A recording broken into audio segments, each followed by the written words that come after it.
Alright friends, in today's video we are diving into a big development in the Middle East that could change the entire regional security balance. We'll talk about the new mutual defense agreement between Saudi Arabia and Pakistan, why it is such a game changer, what it means for India, and yes, we'll also explore the idea of something many are calling an Islamic NATO. So let us break it down step by step. First of all, what triggered all of this?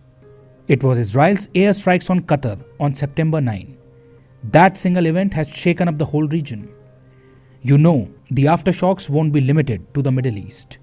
They could ripple across the world, including India. So here is what happened. After those strikes, panic spread among leaders of more than 40 Arab and Islamic countries. An emergency summit was quickly called in Doha, Qatar's capital. Emotions were running high, and in that heated environment, one idea started to gain serious traction: the creation of a new military coalition, something like an Arab Islamic NATO. When Israeli fighter jets entered Qatari airspace and bombed a residential building that was housing Hamas negotiators, it changed everything. It set into motion something that has long been worried about, which is the birth of an organized, united Arab military alliance. The Arab nations are now pushing hard for the creation of a unified military coalition, something that could stand up against enemies, especially Israel. Their inspiration seems to be NATO, the Western military alliance. The question is, why this sudden urgency? Because the fear is real. Leaders across the region are asking themselves, if Qatar can be attacked today, what is stopping any Arab or Islamic capital from being next? Who is going to stop Israel from attacking them next? So according to them, the choice is clear. They must unite. That is how the idea was born. Muslim nations should come together to form a joint security force, with the goal to defend themselves collectively and to deter Israel, as they firmly believe Israeli aggression won't stop with Qatar and it could spread further anytime. So an Arab Islamic NATO is taking shape against the Israeli threat. By the way, are you aware that this concept isn't entirely new? Yes, back in the past, almost a decade ago, Arab leaders had suggested forming a joint Arab military force. Back then, they wanted to tackle conflicts in places like Yemen and Libya. At that time, several countries showed support, but when it came to deciding who would lead and who would pay for it, arguments broke out. And that's how the plan fizzled away. Now, fast forward to 2025. The idea of a NATO-style military alliance for Muslim-majority states has returned, and this time it is gaining momentum. And guess who is grabbing the spotlight? Pakistan. Pakistan is seizing this opportunity to present itself as the champion of Muslim causes. It is constantly invoking the idea of Muslim unity and solidarity.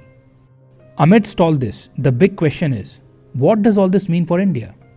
Well, the push for an Arab Islamic NATO, even though it is aimed at Israel, carries serious implications for India too, because it has Pakistan. Pakistan is the world's only nuclear-armed Muslim country.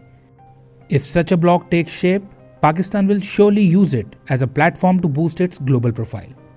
We know how Pakistan tries to exploit the international stage to its advantage.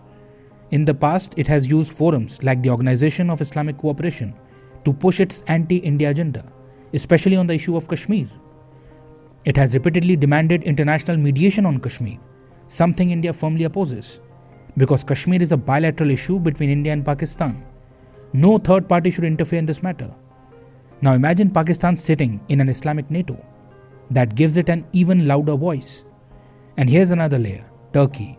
We have seen how Turkey openly supports Pakistan. During Operation Sindoor, Turkey didn't just send weapons, it even sent military personnel and technicians to assist Pakistan. Turkey directly acted against India. Now think about what would happen in a NATO-style setup, where an attack on one member is treated as an attack on all. Such a pact would embolden Pakistan. Pakistan would try to target India, and this time it will be under the banner of collective security. India is aware of this security threat. India has strong ties with Israel in various sectors such as defense, intelligence, agriculture, etc. This could complicate things further, although India has tried to keep a balanced position on the Israel-Palestine conflict. In fact, it recently voted at the UN General Assembly in favor of a Palestinian state. But still, in the eyes of an Islamic NATO, India may be seen as an ally of Israel. That perception could hurt India's standing with many Muslim majority nations. Pakistan would definitely try to exploit this. By presenting itself as the military vanguard of the Muslim world, Pakistan would try to claim strategic depth and legitimacy. The failed state Pakistan needs it badly right now, given the economic crisis and political instability at home. So in short, while this new alliance might be born out of anger at Israel, India could also find itself caught in the crossfire. Politically, diplomatically, and even militarily. Pakistan has just signed a sweeping mutual defense agreement with Saudi Arabia. And what does that mean? In simple words, this mutual defense agreement means that both countries have declared that an attack on one will be treated as an attack on both. That is huge, as this effectively ties their security together. The agreement was signed in the Saudi capital Riyadh. Now the question is, why did this happen now? Well, see it as a reaction to the perceived US weakness and inaction. After Israel bombarded Qatar, American security guarantees do not feel reliable anymore. Arab leaders are saying, what happened in Qatar yesterday could happen to us tomorrow. Since the US isn't stepping up, Muslim majority nations are coming together. One thing I would specifically like to mention, it is really interesting, that the mutual defense agreement between Saudi Arabia and Pakistan is vague about Pakistan's nuclear weapons. In a way, by not spelling it out, the pact creates strategic ambiguity. It sends a signal, maybe nukes are included, or maybe not, which itself can act as a deterrent without openly breaking international rules or inviting sanctions. That was clever. Here is where India comes into the picture.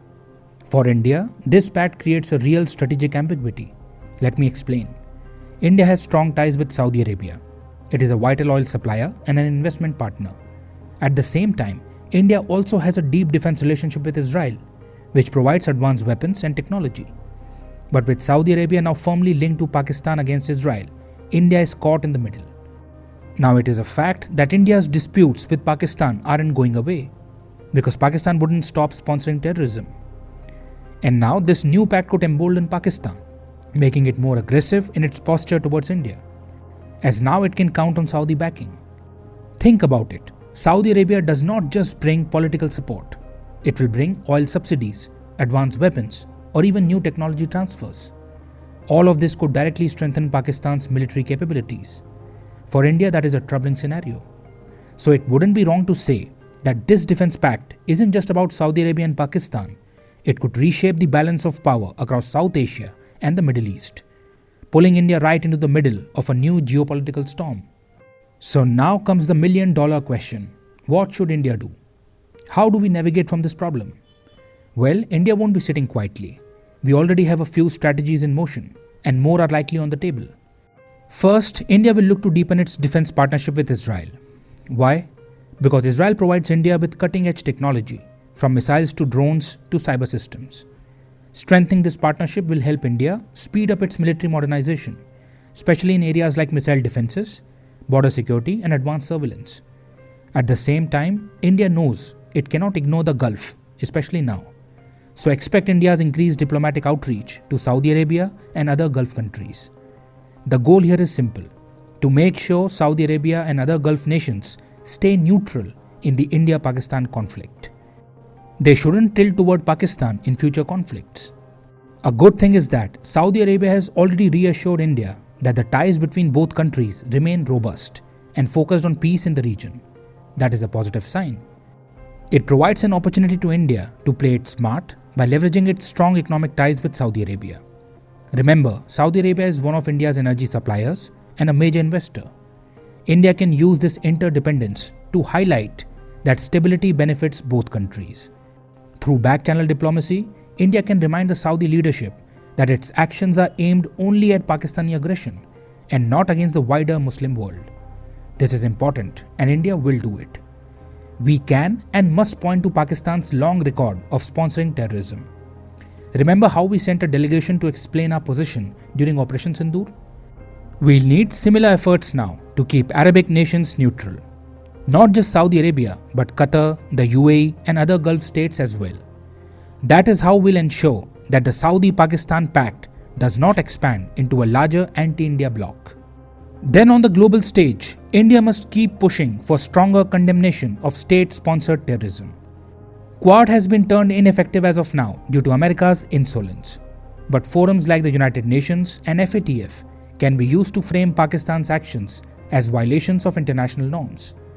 If successful, this would isolate Pakistan diplomatically and economically. That is how we can reduce its leverage inside any new alliance, as we managed to do that inside the OIC in the past. We'll have to try that inside the Islamic NATO as well. Of course, diplomacy alone won't be enough. India will also have to prepare for hard security challenges. We are already upgrading missile defenses, cyber capabilities, and intelligence networks. That will help us to detect and neutralize threats early. Pakistan knows this. We have also conveyed that Operation Sindoor isn't over, it is just paused. So India's evolved doctrine of a quick, precise retaliation without full-scale war would continue to serve as a deterrent. India's credible minimum deterrence policy, robust arsenal, preparedness, and resolve will ensure that even if Pakistan tries to play the nuclear card, India has the means to respond decisively. Noor Khan-based strikes have demonstrated that. Even the US panicked after that. So India's path forward will be a mix of diplomacy, deterrence, and defense upgrades. By balancing ties with the Gulf, deepening cooperation with Israel, and staying firm against Pakistan, India can navigate this new storm in the Middle East.